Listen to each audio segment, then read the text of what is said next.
All right, well, thank you all for joining us for today's presentation, Cybersecurity Basics with the SBDC. So before I get going too far, we do have to read a disclaimer.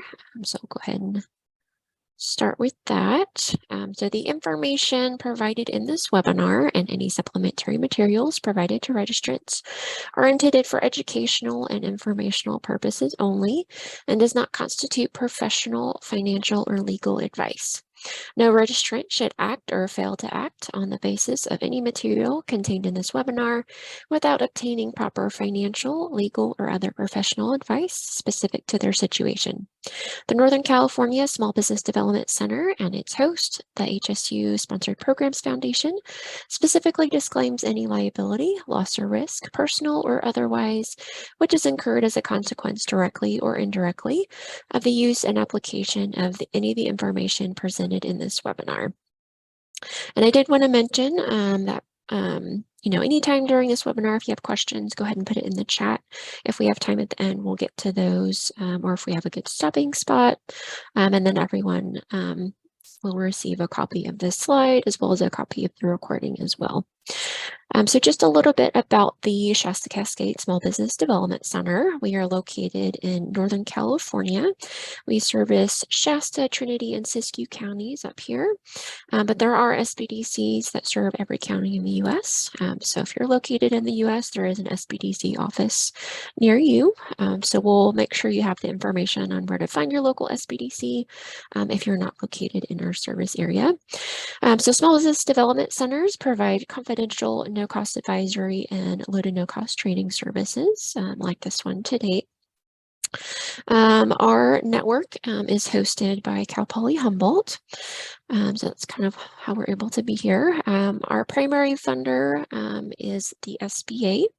And then we also received some funding from the state of California from the Governor's Office of Small Business Assistance. So again, those are our primary funders and how we're able to provide our no-cost and low-cost assistance. So we're here to support small businesses. We want to make sure small businesses are growing, thriving, or starting if you haven't started your business yet. So that's kind of why we're here. We could do the next slide, Zach. Yeah, so just a little bit about our local team. Here in Northern California. So we provide lots of different subject matter, whether it's, cybersecurity information, how to start a business, marketing questions, how to obtain funding. And then we also have access to some other advisors as well. Just kind of a little snapshot for you. All right, so next I'm going to hand it over to Oksana. She's going to kind of go over a little bit about the SBA, kind of what they do, and then after that we will get started on our presentation for cybersecurity. So Oksana, I'll hand it over to you. Perfect, thank you, Emily. Okay, let me share my screen. Oh, sure thing.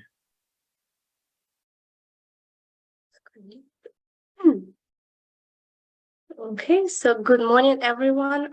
It's a pleasure to be here today. I'm Outreach and Marketing Specialist for the Small Business Administration, Sacramento District Office. And we're the smallest federal agency dedicated to supporting small business community. We have quite a few things to offer to small business owners in terms of support and funding. And our district covers 21 northern eastern interior counties of California. If you don't happen to live in our area, we have other district offices. You're welcome to get their assistance. You will have to go to the website sba.gov/local-assistance. And we work on 4 different areas. The first, it's entrepreneur development. We work with small business centers, the SCORE, women's business centers, veterans business outreach centers to provide counseling. And SBA Resource Partners Network consists of different nonprofit organizations throughout the district, and their expert advice, consultants and mentors then can assist with a broad array of small business needs. And I advise you sign up for their newsletters, go to their website, check their different webinars and trainings so you can receive updates also and then possible different grant opportunities, programs that the state, county, and city may be offering in your area, and any other business updates. So the next area that we work on is access to capital, and I will highlight, just briefly highlight 3 of the loan programs that we have. So SBA provide business financing in our standard loan programs. They're available to assist small businesses and startups, and they're most widely used programs in California. So we have a microloan program, and if you're a micro lender just starting your business, been in business for less than 3 years, and maybe you just only need up to $50,000, we have microloans for you. And they're available to our mission-based partners, and one of them in Sacramento, it's an Opening Doors INC. The next, it will be 7A loan guarantee program that offers from 5,000, and you can get as low as 500, but it's from 5,000 up to 5 million for various purposes, including working capital, commercial real estate, and and also for this program, I would like to highlight the veterans. The veteran fees are waived on all 7A Express loans. And almost every lender in our community participates in this program. So what you will do as a small business owner, if you're interested, if you would like to find a lender to get a guarantee portion of the SBA. Again, for this type of loans, we're not a direct lender. We only guarantee the portion of the loan, and you will have to find the lender. But again, as I mentioned before, we work with many lenders in our community. You just have to reach out to the bank you know and like, and ask if they participate in a 7A loan guarantee program, and ask about additional information and documents and that you would like to apply. The next, we have a 5-4 loan program. This program is for acquisition and construction of commercial real estate. It's so if you'd like to buy heavy equipment, or if you're living in an office, they do like to expand your business and buy that office. 7A loan program, it's a tier 3 partner program for small businesses. We have a third-party lender that will cover 50% or more of the financing. And we have the SBA, CDC, Certified Development Companies. They will provide up to 40% of the financing through a 5-4 debenture, and that is guaranteed 100% by SBA. And as a borrower, like applicant, the injections will be at least 10%. So it's a great program, and you definitely need to consider if you like to expand your business. The next area we serve, it's a government contracting and small business certification. And 23% of all purchases are made from small businesses. In addition, we have a couple set aside programs to help specifically businesses economically and socially disadvantaged. So if you're thinking you might grow your business using this federal contracting, I encourage you to go to the website, sba.gov/contracting, and we have a short questionnaire for you that you will answer a couple questions, and that questionnaire will determine if you're ready to do government contracting, because there is always a little paperwork involved and responsibility. Make sure you're ready. But we have a partner, and it's an Oracle Apex Accelerator, formerly known as an Oracle PTAC. So Oracle PTAC can provide you that one-on-one counseling. So you don't have to go this by yourself, and we have advice for you. Also would like to mention surety bond guarantee program, and you have the links on the website on our slide, and you will see the slides after the presentation. So basically, surety bonds help small businesses win contracts and provide customer with a guarantee that the work will be completed, and all the details you can find on our website. And the last program that we do help is a disaster recovery. We continue offer BP forgiveness. The EIDL loan now needs to be repaid. All the repayment goes through my SBA loan portal. That's the one portal for all the communication. and you see the slide, the link on the slide. This is our contact information. Some of the emails, if you have disaster questions, and the Sacramento email and phone number here for you in case you have additional questions that you would like to reach out to us. Please reach out. We'll be happy to answer your questions. Subscribe to our Twitter and LinkedIn. And I included some of the SBA hosted webinars that we do have in July. So you're welcome to sign up. Stay in touch. If you would like to subscribe to our newsletter, please click on this or scan this barcode. There is a short form, and you'll be added to our weekly newsletter. Another barcode for you. Let us know how we're doing. We really need your opinion. If the information was valuable, use of your time. And that concludes my presentation. All right, so Zach, I'll hand it over to you. Okay, hi everyone. Thanks so much for joining us today. And thanks, Oksana. That was a lot of really valuable information packed in a short time period there. Very helpful. Thanks so much. And thanks, Emily, for hosting. Okay, everybody, before we get started on the cybersecurity portion of this webinar, I'm just going to give you a few real quick bullet points of who the heck am I? Why should you listen to me, what I have to say on this? So my name is Zack Barton. Thanks so much for joining us. I have 19 years of professional experience. I'm the founder of an agency called Barton Interactive, now headquartered in Chagrin Falls, Ohio. Previously, we had a second office in Redding, California, however, and I've had the privilege of serving with the SBDC for I think 2 or 3 years now. So really appreciate Emily and everybody else at the Redding office and the NorCal SBDC and other SBDCs also. So I've been leading a full service web design agency that helps brands of all shapes and sizes from small to large grow and thrive online with expert design, development, marketing, and advertising services, and quite a bit of other things like SEO and cybersecurity as well. I've had the privilege of serving clientele including Eddie Bauer, Wells Fargo, Vitamin Shop, T-Mobile, Ely Tahari, Skechers, and more. But also lots of startups, mom and pops, small and what some would consider medium-sized businesses as well. So enough of that. Let's take a look at our agenda. So for the cybersecurity portion of this webinar, so quick opening and introduction. We'll cover objectives, and then this is kind of the meat of the presentation, 10 tried and true tips for those who are wanting to grow in cybersecurity. And I think that this would be helpful to anybody who is either beginner or intermediate, but we do sometimes have, especially when we're presenting this through NorCal SBDC, have some folks that are just straight up cybersecurity professionals, and they'll even enjoy these as well. So I think as long as you are interested in growing in cybersecurity, you'll probably enjoy this and have some takeaways here. After that, we're going to wrap up and have some space for questions.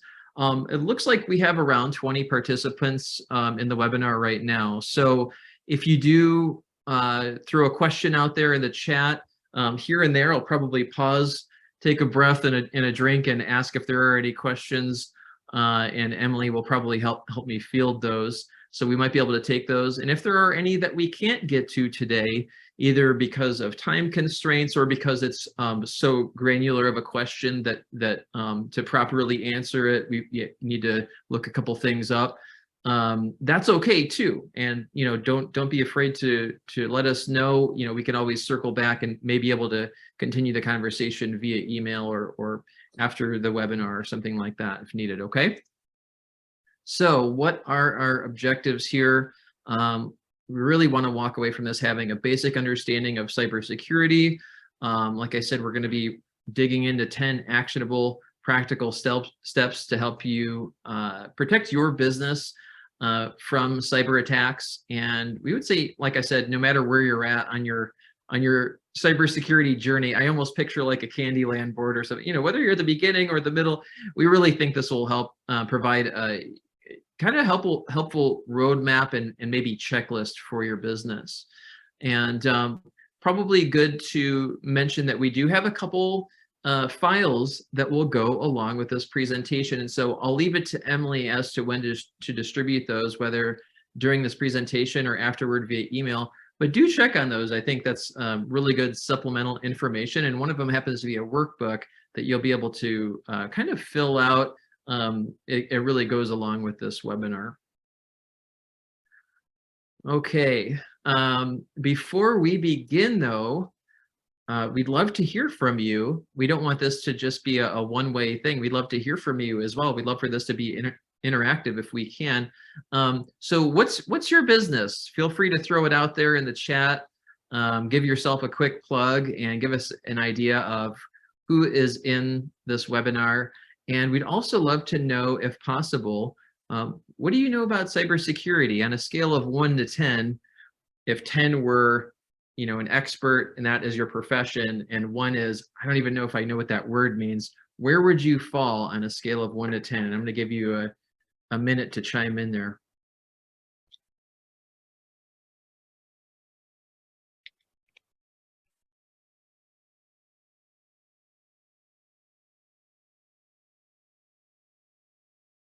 Okay, and it looks like Emily has dropped in links to the 2 files that I mentioned. Thanks so much for doing that, Emily.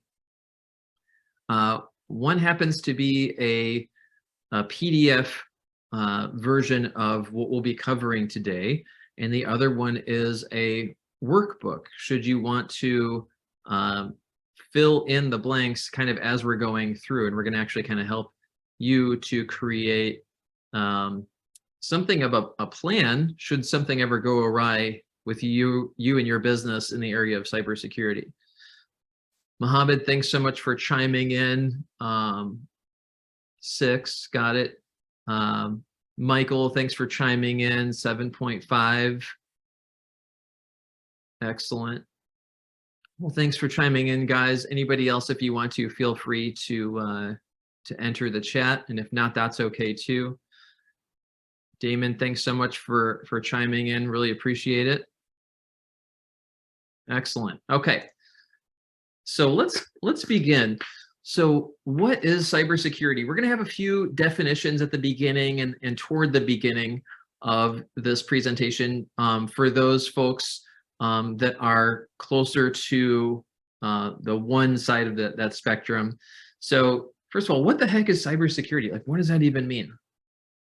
So cybersecurity is the protection of computer systems and networks from theft, from damage, could be hardware, could be software, could be even just the data, as well as disruption or misdirection of the services they provide. Okay, so it could be hardware, could be software, could even just be disruption or misdirection. It's kind of a broad term, kind of like, to me, it's like the word art. Like, well, that's a pretty broad term. Okay, common breaches. Statistics show that 52% of breaches feature hacking, 28% involve malware. I'm going to pause and say that if you're like, what does malware even mean? Don't worry, we're going to cover that and other words like phishing as well.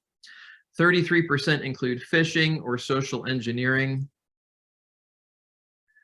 So why bother with cybersecurity? Is this something that we need to spend any time and thought on? My honest opinion, absolutely. And we're going to get into that a little bit here. Data breaches can cause a small business to fail. Yes, that's how big of a deal they can be. And we're not saying that that's how they would always be, but they certainly can be. So there's no such thing as having some caution in the area of cybersecurity. In fact, we would highly recommend having caution, okay? And it really doesn't take a whole ton of effort. It's really just kind of getting equipped and getting some information and making a few adjustments if needed, okay? So cyber crime, as you probably are aware, is on the rise and has been for years. And the average cost of a security breach is up to over 13 million in recent years. And so that's why we say that it can cause a small business to fail. I interact with small businesses all the time that this would be enough for them to throw in the towel right there, okay? So let's dig into the 10 actionable steps. What are they? So let's start with the basics. Number one, first of all, just identifying the information that needs protection. This isn't something that is so daunting that you'll never be able to fully wrap your head around it. What we're giving you here, especially if you download and take what Emily put in the chat, will really help you wrap your head around this and break this down into some simple steps, okay? But the first step is we need to know, or you need to know as the business owner or whatever your role is, what information even needs to be protected in the first place. Okay, let's start with square one. What information, what data do you collect? Where do you even keep it? And don't put that in the chat. What devices need protecting? We've had some people enter really information that they shouldn't in the chats in these. So we, obviously don't do that. But do use the chat otherwise. What devices need protecting? And obviously I'm on a computer right now. I also use my cell phone for business sometimes. How many employees do you have, or what other people on your team? Are there contractors, or what sensitive data is on what devices? Okay. A quick example of this, I won't share the full story, but there is a very popular story of a really large household name company who they're updating their whole company's smartphones, and unfortunately they turned in all their smartphones before wiping those smartphones. And the company, I don't know if it was a small business or what, that they turned those cell phones into, decided to go in and got all sorts of information from those phones because they weren't properly wiped before turning them in. So it's really stuff like that that you want to be aware of and that you're thinking through, and we can help you with that, okay? Along with that, though, these devices that are carrying sensitive information that your business is using, what operating systems are they on? In other words, are they all using Windows? What version of Windows? Are they using Mac? If so, like what version of Mac? And why does that matter? Like, who cares? Why are you asking me this? Well, because in situations like this where we see, Windows 7, for example, if you happen to be on a really I don't want to say a really old computer, but that's a pretty old operating system, I think it's safe to say, that lost support for Microsoft in January of 2020. It's just that outdated. So really shouldn't be using that. You want to be using up-to-date stuff within reason. One thing you can consider, we're not going to say definitely do this, but consider, is something called mobile device management. If you happen to have a bunch of people using cell phones for business, obviously you're not going to be able to keep an eye on that at all times. But with mobile device management, you can to some extent. It's software that allows IT admin to control and secure and enforce policies on smartphones, tablets, and other endpoints like that. Because if you have an employee, maybe they're at a party, they let I know people who and I would discourage this, but they do not have a password on their phone. Maybe they happen to have really sensitive data in regards to your business or your clients on their phone. They might leave their phone on a couch at a party, or lose it at a baseball game or something like that, and that can obviously cause some problems. But kind of like, how we just talked about, what operating system are you using? Also think about what software are you using. From a cybersecurity standpoint, all software on a company's, every machine should be updated regularly. So things like QuickBooks and web browsers, antivirus software, et cetera. Obviously, you don't want to be running antivirus software that's 5 years old, things like that. So we do recommend that you keep your hardware and your website or websites up to date.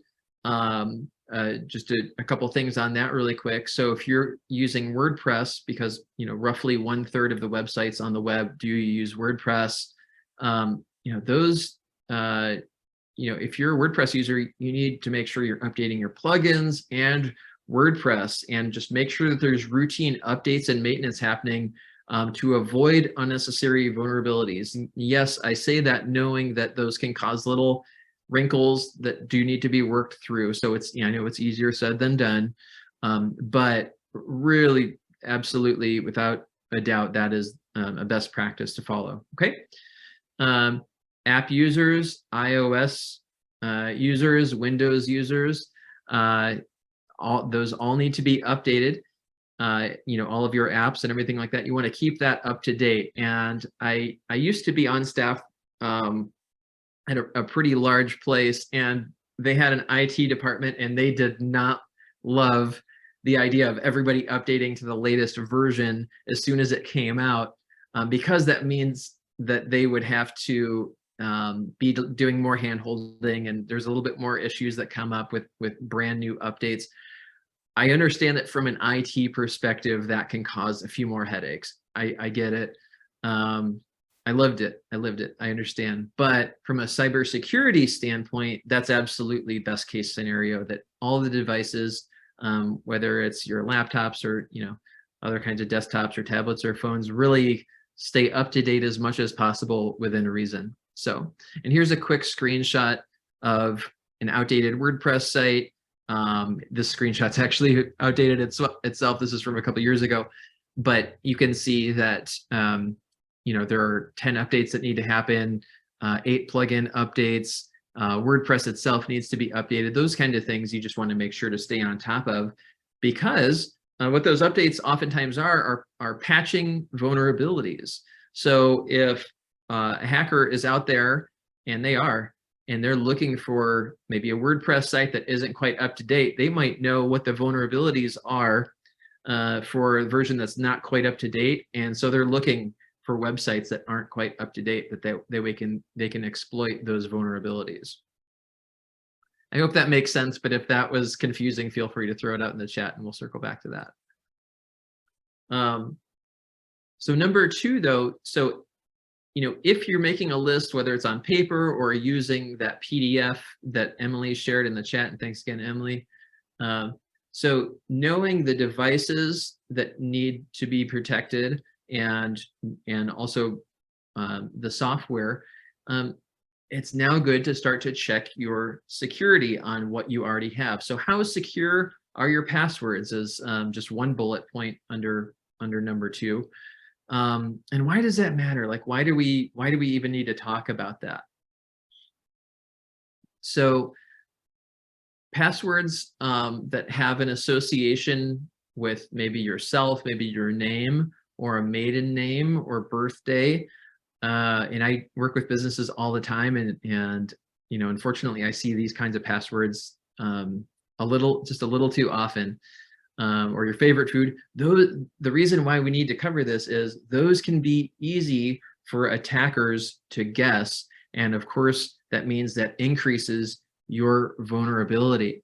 And that doesn't mean panic, or you're never going to be good enough, have a good enough password, nothing like that, but there are some best practices. And so what are those? So we would say that the key to a strong password depends on a couple things, 2 things in particular: characters and length.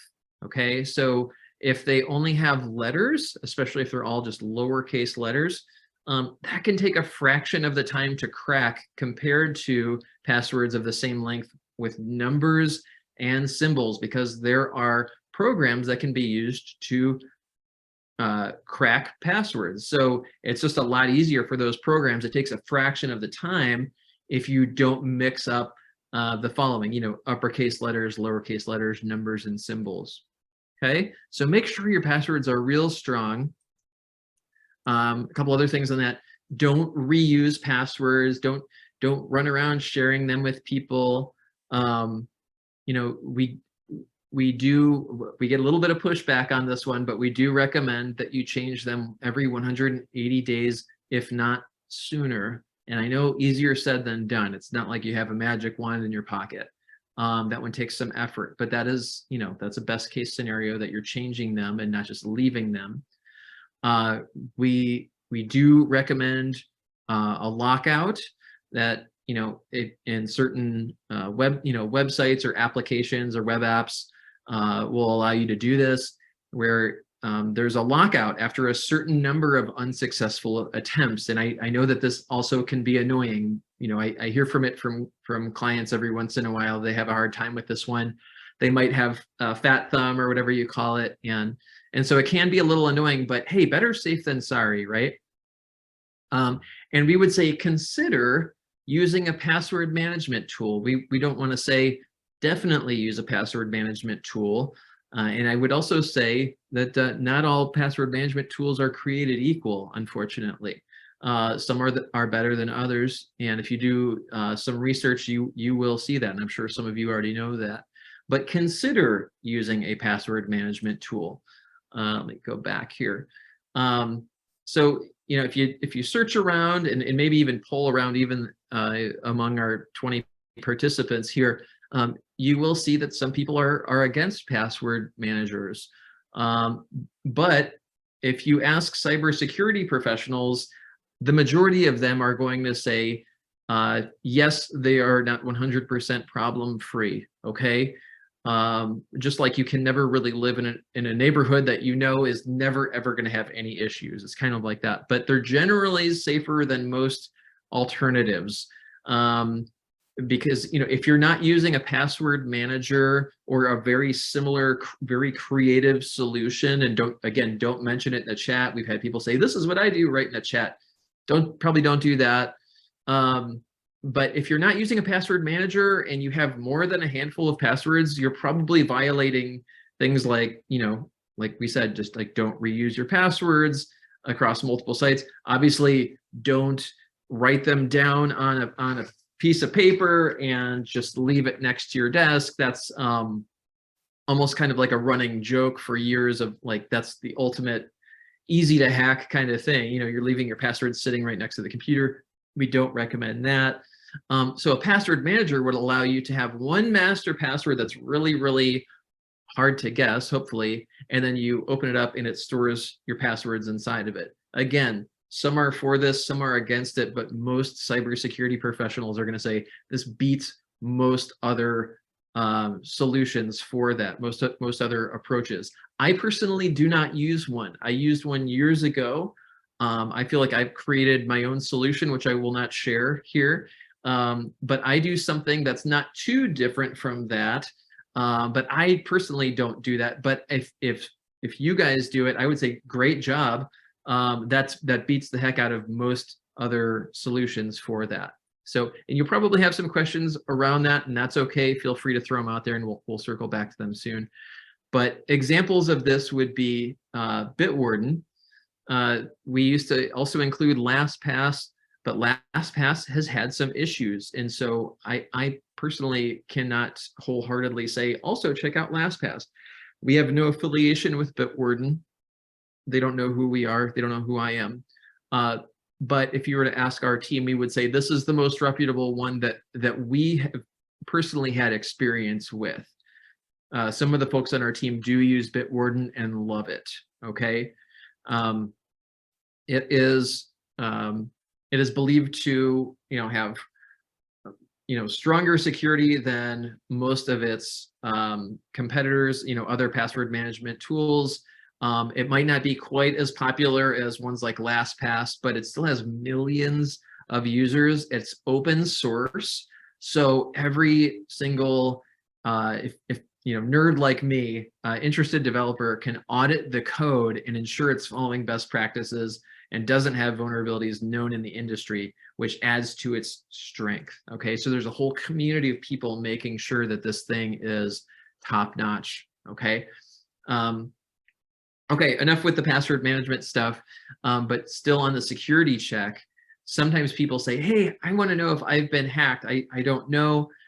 There is a great resource for that, and check it out after the webinar, because if you go into it now, you're going to get so into it that you'll spend a lot of time getting into it. It's a lot of fun. Can be an eye-opener though, but it's haveibeenpwned.com. That's HAVEIBEENPWNED.com.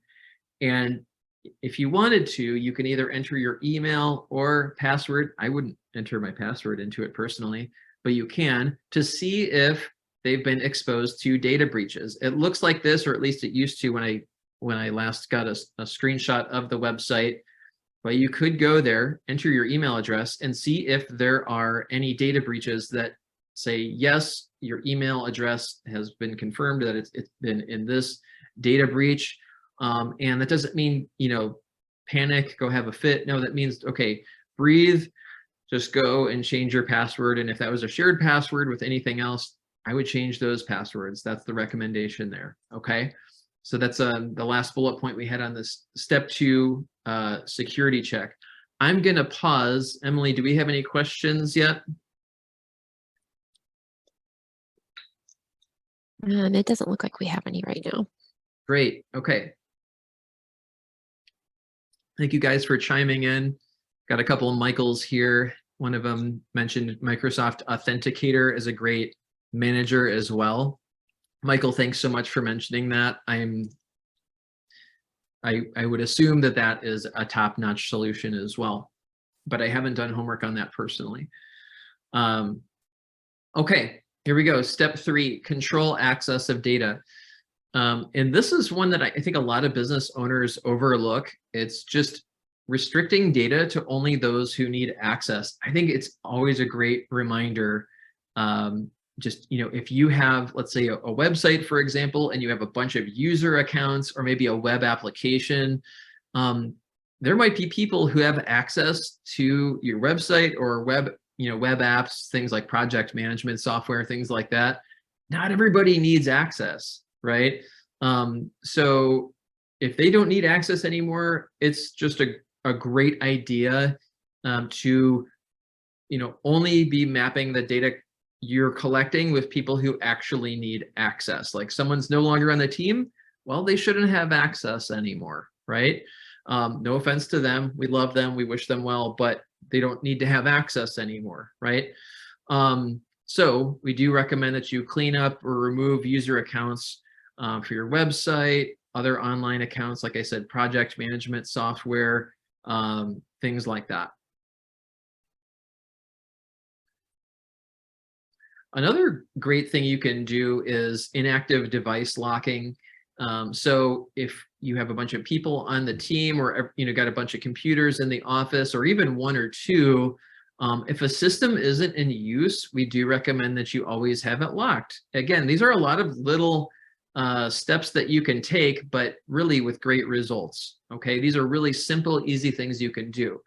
For example, if I get up to use the restroom, I will make sure that my screen is locked. Okay, you guys have seen, what did we watch the other day? What's the dinosaur movie from the 90s? The Jurassic Park. I think that's an example. I think there was a lack of inactive device locking or something like that in there. And it's like, really, how many hacker movies, where that's the thing. It's like, well, they didn't lock their device, and so now you just walk up and use the computer. Lock your device. You don't want that kind of a situation. Another great one is enabling multi-factor authentication, or most people just say 2-factor authentication. That can greatly increase the security for a small business. And yeah, it might be a little bit of a pain, but man, is it worth it? Absolutely. Okay, number 4 would be implement scheduled backups. So one of the most prevalent forms of attack currently is called ransomware. And ransomware, I don't know if you're familiar with that, but it encrypts files on a system and then demands a ransom be paid to unlock the files. Yikes, that sounds horrible, right? It is. So knowing that that's one of the most prevalent forms of attack nowadays, why not be guarded against that with just a couple fairly simple steps, right? So what you can do, and what my team and I do, we make sure that there are scheduled backups. Some businesses will have scheduled backups of all of their devices, or at least their computers, or at least their files. Some will do it with their website. We would recommend both, really, if you can.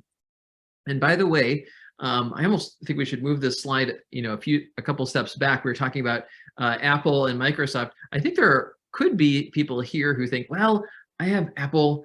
I don't need to secure my devices because I think Apple's it doesn't get that kind of stuff. Like Windows gets that, but Apple doesn't get that. Unfortunately, we would say that that is not true. That's a myth. So, and that was probably the case for a while. but Apple and Apple products, we would say used to be more secure, but eventually attackers found it more lucrative to spend time developing malicious codes that would affect the majority of computers. Okay, so they're like, hey, why are we wasting our time? Not with Apple. Look at how many Apple users there are out there. So with that and the development of Windows 10 and beyond, and security coming a long way in the world of Windows to the level of Apple, we would say that Apple devices are actually just as likely to be attacked. So just a quick aside, but that's just something to make sure that you're aware of, okay? But back to the backups comment or suggestion, there are different types of backups, as I mentioned, and there's different levels of it. And I would say that there's not really like a one-size-fits-all answer. It more just depends on who you are and who your business, like who is your business, what kind of data do you have, how sensitive is it, and what kind of vulnerability are we talking here? But we'll just talk through a couple basic scenarios with that. There's a full system backup, and that creates an exact copy of your entire computer, and that includes all system files. And this is also known as a mirror image. So that's kind of pulling out the big guns, and you may or may not need that, and I can't decide that for you. But the file level backup would be kind of the next level down, and that just creates backups of only the user generated files on the system. Well, why would I choose that? Well, it uses a lot less space.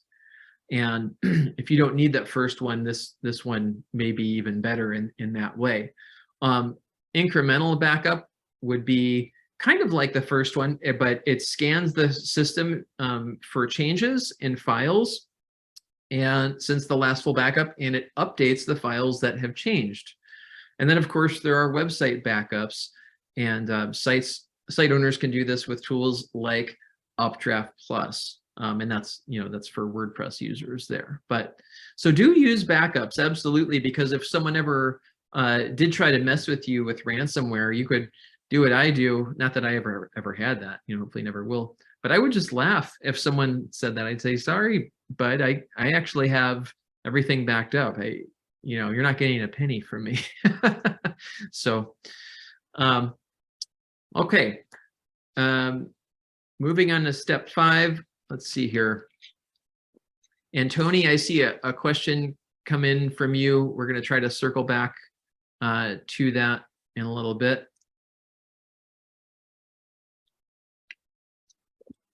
Okay. So number 5, protect computers and phones with antivirus and anti-malware. So the recommendation there would be that the devices that a small business is using, that they have antivirus and anti-malware installed on them. Antivirus software works by storing known signatures of malicious code in files and then compares them to the files that are stored on your machine. And we do recommend that you, when using antivirus or anti-malware software, use one that has total protection, and preferably that plays nicely with others. And then real quick, if you're like, what is malware, by the way, or what's a virus, like what exactly is that? So viruses spread by attaching themselves to legitimate files and programs. They're distributed through infected websites or flash drives or emails or things like that.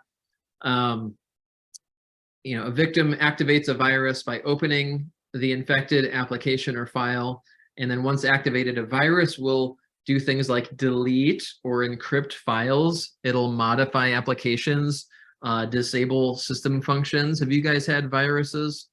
I fortunately haven't had any since the 90s, but was quite curious about cybersecurity, we'll put it that way, in the 90s. So I ended up getting all sorts of stuff like that in the 90s, and it was not my favorite. Wouldn't recommend it. But we'll move on to a term that people use quite a bit nowadays that they didn't in the 90s, malware. So here's a definition from McAfee on malware. So it's a catch-all term for any type of malicious software, regardless of how it works, its intent, or how it's distributed. A virus is a specific type of malware that replicates itself, like I said, by inserting code into other files or programs. But computer viruses have been they've been around and prominent since almost the beginning of the commercial internet, starting in 1982 for the Apple II, and then others quickly followed after that. So beyond antivirus software, some companies that I deal with, they probably wouldn't even think to have antivirus software. So antivirus software would be like a huge positive step in cybersecurity. Every once in a while, I'll interact with a company where they're wanting to go beyond that. Okay. And you can go beyond that in terms of protecting your computers. And if so, and I'm not saying this is for everybody, but if so, if you're like, hey, we need way more than antivirus software, and that might be none of you, that might be one of you, that might be, half of you, I don't know. You'd have to make that call. But if you felt like antivirus software was just not going to suffice and you needed the biggest of big guns, then you could look into endpoint protection or network intrusion detection. So these are commercial grade products that monitor not just devices, but network traffic, helping stop attacks before they happen. And I'm going to share a little bit on that real quick. So if your business is more advanced, if you have a real sophisticated network, if you store a high level of personal identifiable information, also known as PII, antivirus and anti-malware software might not be enough for you. Again, you have to make that call. But if that's the case, you might need endpoint protection software. Here's a quick example. Again, no affiliation with this company, but this is a quick example of a company that offers that. But this is where endpoint protection comes in. It sends all computer activity to a backend server cluster that does anomaly detection, vulnerability analysis, intrusion detection, active response, reporting, historical analysis and statistics, and more, to make sure that new threats are detected and hopefully stopped and personnel are notified. Large businesses use these methods more often to ensure operational and data security.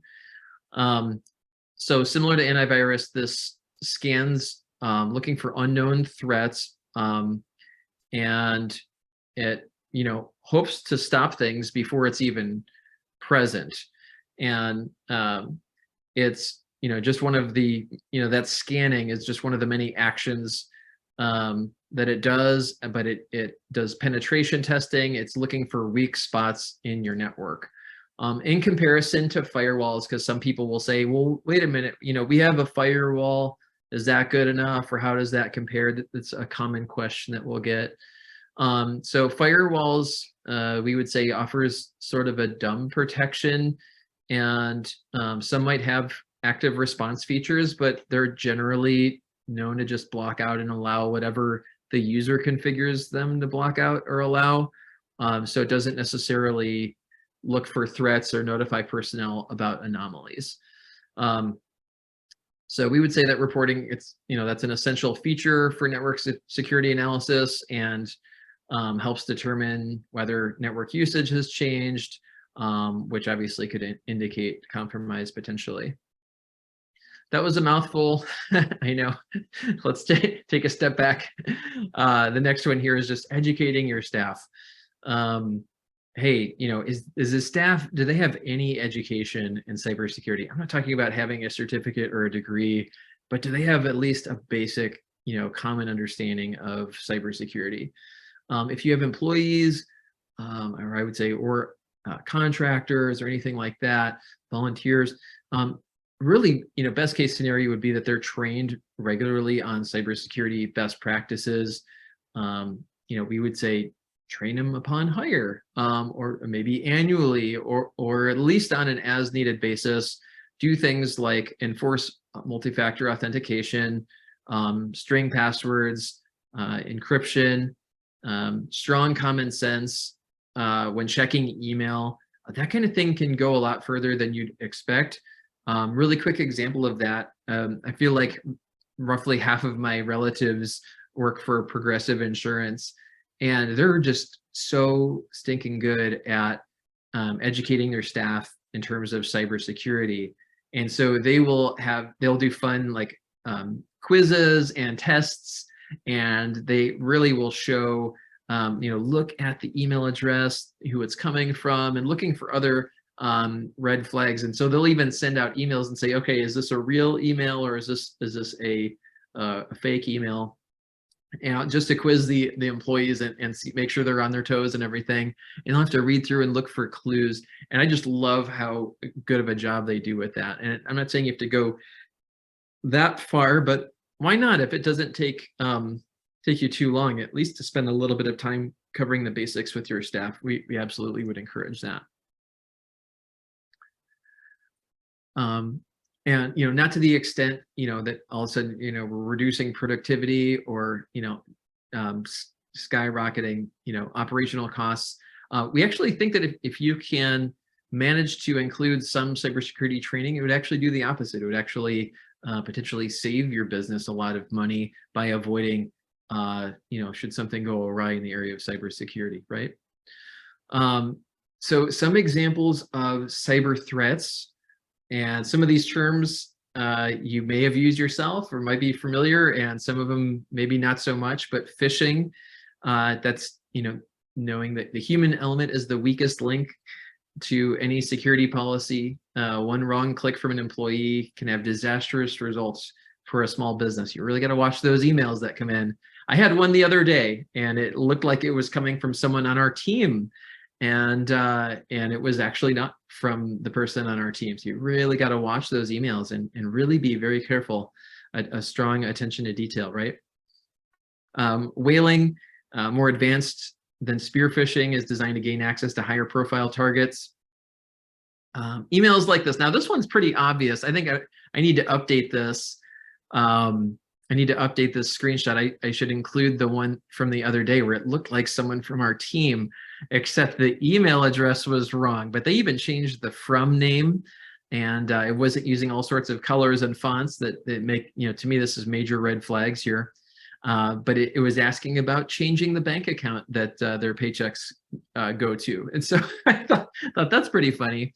So I'll have to update that screenshot. I love that example. So thank you, whoever that attacker was, for a great, fresh example of that.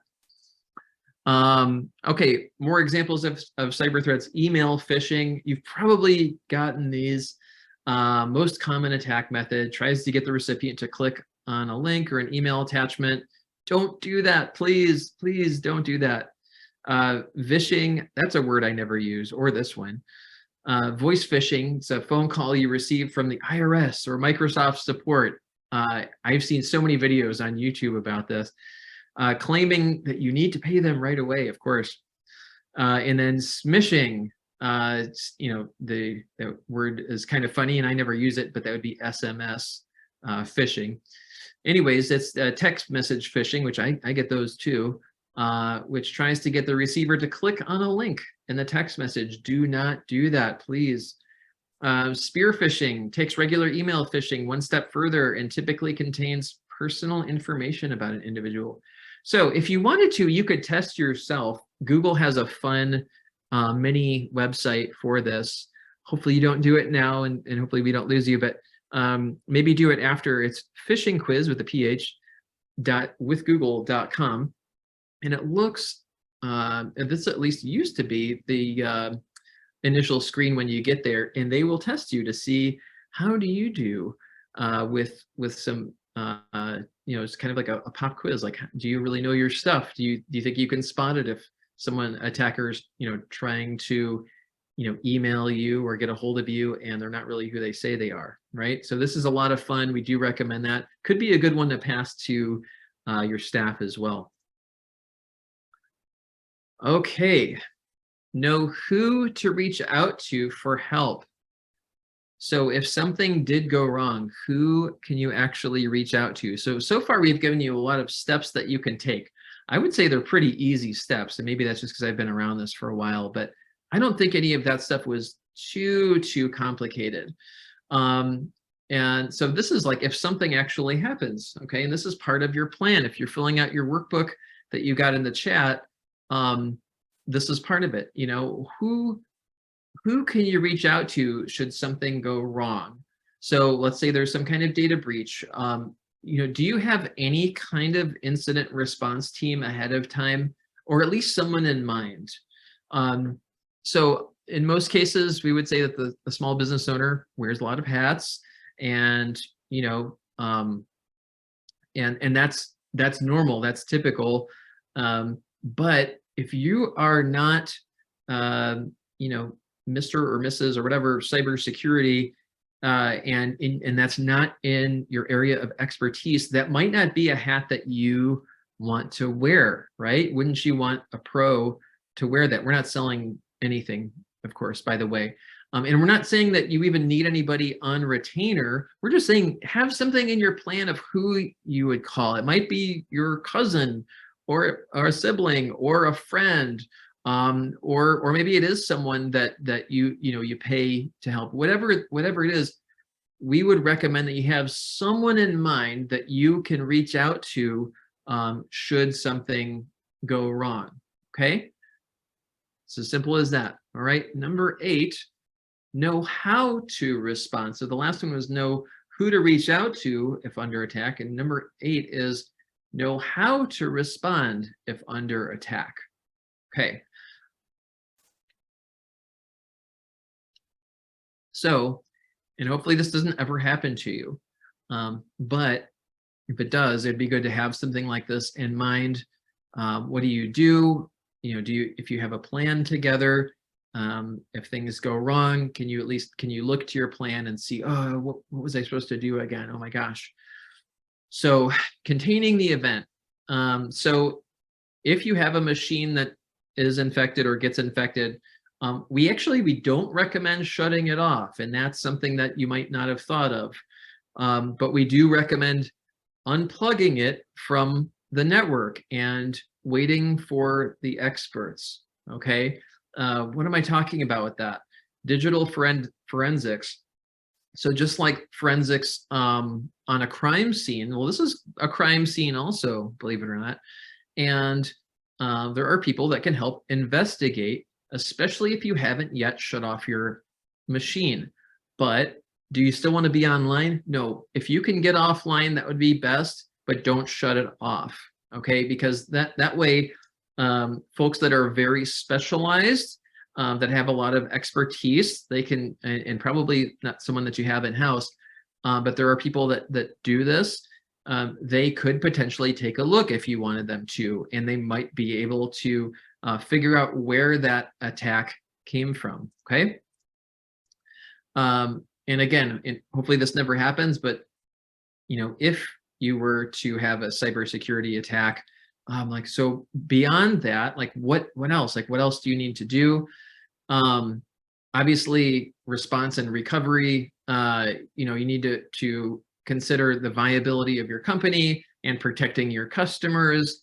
Obviously know who you're going to call.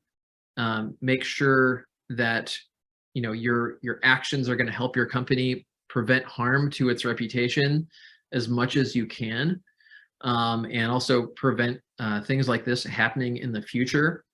You have to consider your legal responsibilities if you are under attack, if you get attacked, and the size of the data breach and the type of data would determine what your legal responsibilities are. So in the event of a breach, your first call, or one of your very first calls, hopefully after you've taken your computer offline but not shut it off, should be to an attorney that has knowledge of breach response and remediation. You want to be aware of what your state and federal laws are that would help you in the event of a breach. And I think we'll go a little bit more into that in a minute. Managing your brand. Obviously, you know, I mentioned you want to protect your reputation as much as you can. And that's a touchy thing. That's a tricky thing. You if you have a tarnished reputation, obviously that's not going to help your brand. But if your customers find out that you had some kind of attack and their data was compromised, if they find out and you were not the one to tell them, it is likely that you would lose their loyalty, right? And that's not going to be an easy thing to get back if that happens. And, hopefully it never does happen. But if it does happen, you want to be timely, open, and honest and accurate when sharing that information, when making announcements, potentially via email to your clients or whatever that looks like, just depending on your setup there. You would also want to include, of course, lessons learned. Incorporate the lessons that you learned into not only the communication there, but also the security program going forward. Now, if you're anything like me, every once in a while you'll get an email that's like this, and I don't know why the logo didn't show up, maybe because it's such an old email, but you get one of these security notice emails. Hopefully you'll never get one of these, but I get one of these every once in a while. I go, oh no, those guys must be just running around over there just having a really, really rough week. But it's from a company. Like this one was from Kickstarter. This one was way back in 2014, and I'm not faulting Kickstarter or anything like that. But I like to save these kinds of emails just in case I ever need to help put together an email like this. I just like to have all sorts of reference material like that. But this is an example of what we were just talking about, like being open, being honest, being timely about what happened. Now, this one they sent out on Saturday about something that happened on Wednesday. So it makes me wonder when they found out that it happened. But anyways, just wanted to share a quick example of that.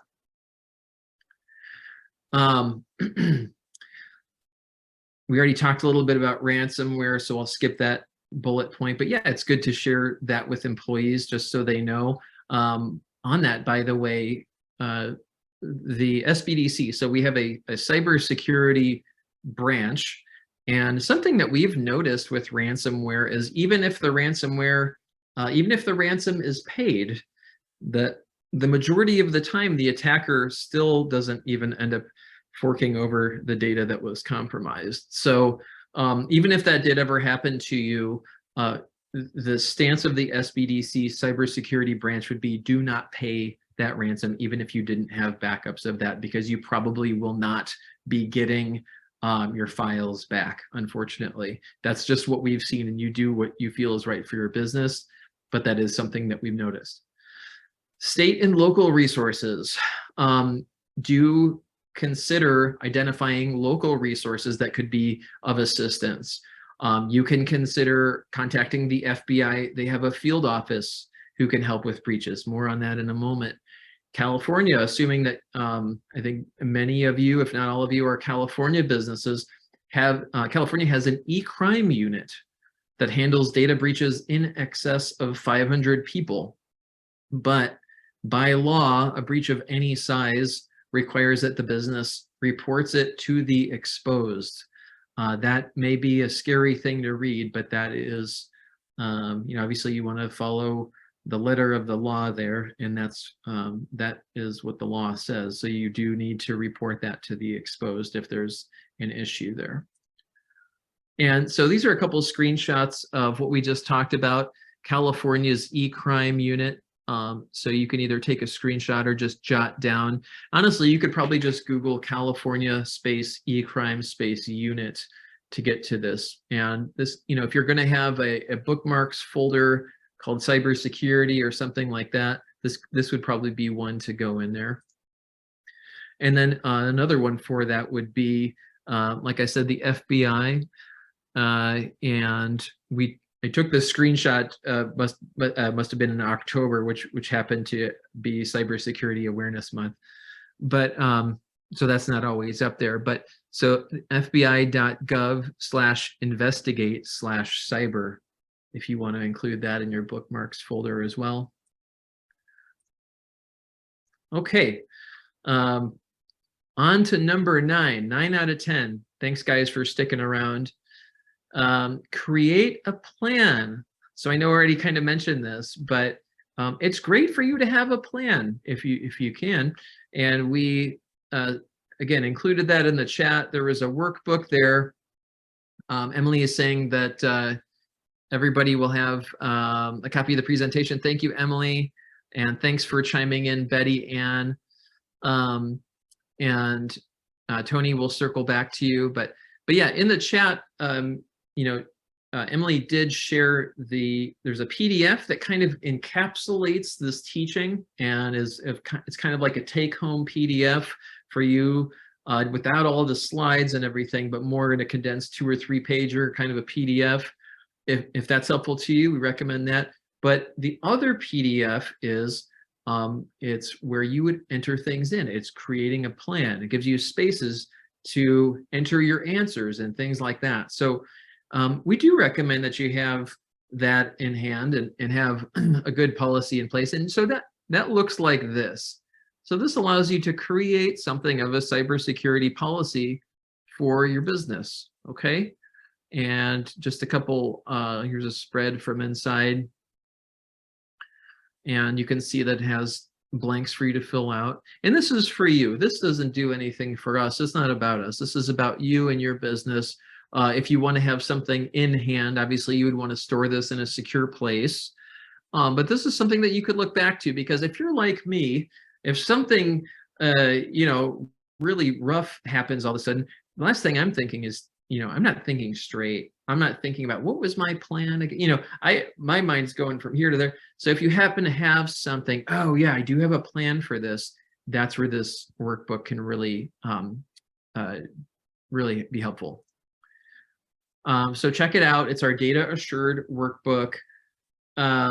It's built off the National Institute of Standards of Technology, NIST, cybersecurity framework, and it results in a written information security program. Lots of acronyms here.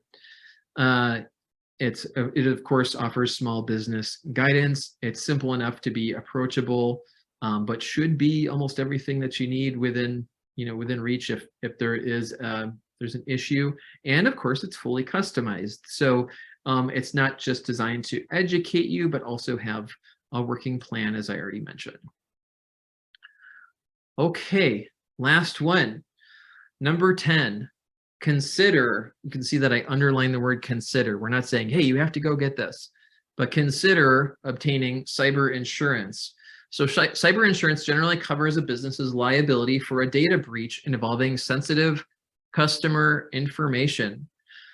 A general business liability policy does not cover data loss. That's why cyber insurance is needed just as much as other natural disaster insurance. So if you're curious about cyber insurance, like, do I need this? Do I want this? You know, if you're like, I think we're going to get this, first, do yourself a favor and contact your insurance provider, because there's a chance that you already have some basic cyber insurance, and you're going to want to know that before you go purchasing more insurance, right? So many general liability or professional liability policies include basic liability coverage. If you happen to store PII for employees or customers, things like name, date of birth, social security, credit card numbers, bank details, stuff like that, do consult with your insurance provider on whether additional insurance is necessary. No affiliation whatsoever, but I thought I would include a screenshot or two here, just so you guys aren't looking at a wall of text for an hour, hour and a half. But this is one example. Obviously not the only business that does this. I don't even happen to use Nationwide personally, but our business uses a different provider. I think it's Hartford, but anyways, they do a good job. I'm sure many of them do a great job of it. But so there's first party liability coverage, and that generally covers the following: legal fees, cost of notifying affected customers, forensics, business interruption costs, public relations expenses, expenses to recover and restore lost data, and then there's third-party liability coverage. So covers defense costs if the affected parties seek legal action, payments to affected parties, cyber extortion costs, yikes, regulatory fines and penalties, settlements, damages, and judgments, bookkeeping costs, cost to responding to regulatory inquiries. That was a mouthful, and you may not need that, but again, we recommend thinking about it and checking it out if you think that's something that would be helpful to your business, okay? All right, wow, we covered quite a bit here. Outlined things that you should understand about cybersecurity, obviously covered 10 actionable practical steps to help you out on your customer's journey. It is your turn now, though. So if you want to take this information, if you wanted to say, hey, I want to do some of this, I want our business to be protected, this checklist should give you a great foundation for protecting your business from threats and obviously minimizing the risk of employees exposing sensitive data, things like that. It does take some effort, but you can do it. We want to encourage you, especially if you use something like our workbook. You can also take advantage of the fact that we have advisors that are happy to help you. Again, no cost, no obligation, right? So all that said, I'm going to take a breath and a drink of water. And Emily, if you can help field questions or things in the chat, that would be really helpful.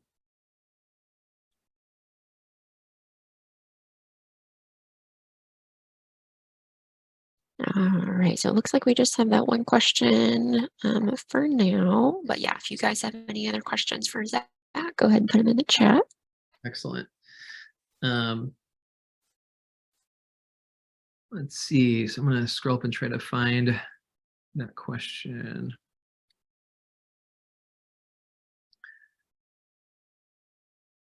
How easy is it to encrypt connections?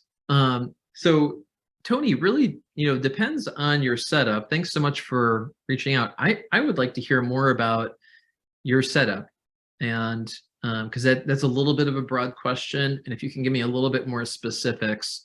But I can say that, to answer at a high level, we would discourage you from, say, going online in a public place. There are, not just in general, but ones that don't have any security when using the internet.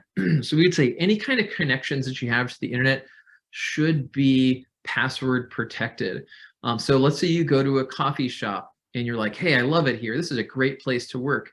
And they have no password whatsoever. Yikes. So that's not an encrypted connection. And unfortunately, if an attacker happened to be sitting at the same cafe or whatever, they could be scanning for to see what's going through, knowing that it's unencrypted. They could be just sitting there scanning and keeping an eye on what people are entering in. And it could be a password, it could be a username, it could be, a credit card number, things like that. So you don't want to fall victim to something like that. Just make sure anytime you're going online that it's encrypted, it's password protected. I think the majority of the time people are, but in case, I think back 10, 15 years ago, this would be a little bit more of one that we need to really emphasize, like, hey, be really careful at those. I think most coffee shops and places like that, there's going to be a password to get online. And then Damon had a great question.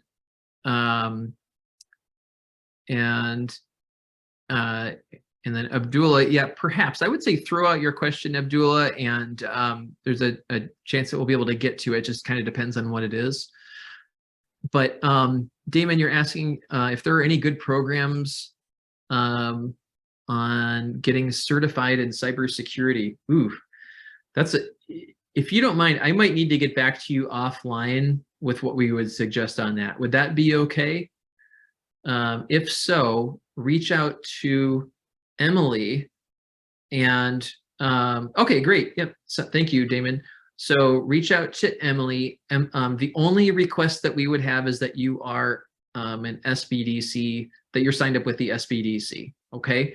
And if you're not, it doesn't take long. It's not hard or anything. Okay, great. You already are. Wonderful. So reach out to Emily, shoot her an email, and then we'll just chat through that offline. Okay, and we'll get some suggestions your way if that's okay.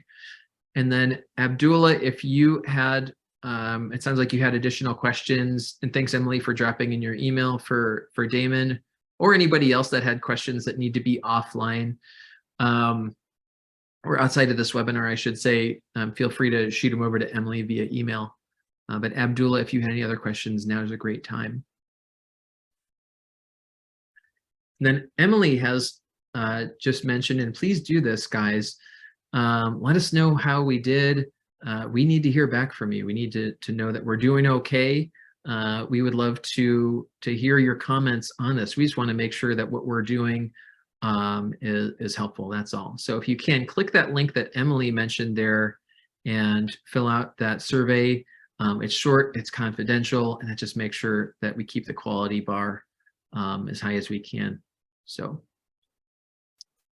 okay, Abdullah may have some more questions. Did anybody else have any questions before we move on?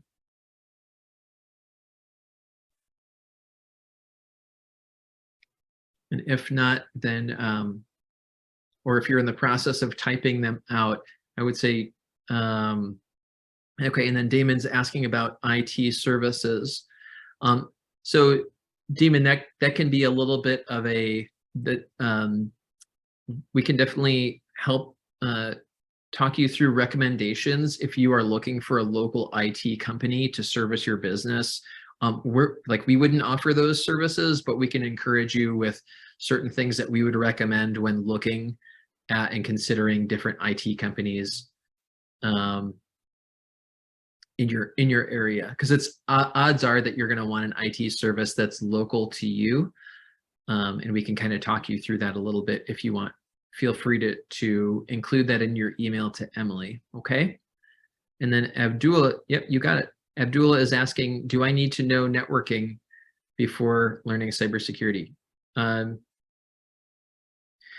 would ask you if you are just wanting to know cybersecurity to protect your business, or if you're actually looking for some kind of career in cybersecurity. If you're just wanting to protect yourself and your business, then no, just learning the basics of cybersecurity, that's going to be really helpful to you. I don't think you need to look into networking. So, okay, I think that's going to cover it. Anybody else, if you have any other questions, and thanks so much for chiming in, guys. I always appreciate when these are nice and interactive like this.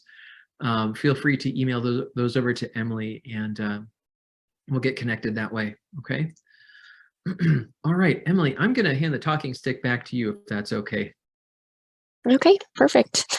So yeah, so you already got my email in the chat there about some more contact information for us, our website, kind of where we're located. And then I also put in the chat a little bit earlier how to find your local SBDC if you're not in Northern California. So we do encourage you to get connected with your SBDC. They're going to have the best information as far as, local information, especially if you're looking for special funding or regulatory information. And then there's some links to our social media platforms. We're on LinkedIn, Facebook, Twitter, and then we also have a YouTube channel. So this video will be posted there as well. And then you can check some of our other pre-recorded stuff on there as well. And I think that's it. So yeah, like Zach said, if you could click on that link for the survey, if you go ahead and click on it now, you can fill it out after, but that really helps us out. Lets us know if we need to improve anything or what other topics to do. So thank you all for joining us. And thank you, Zach, for presenting today. Yeah, absolutely. Okay, thanks so much, everyone. Have a great rest of your day, and take care.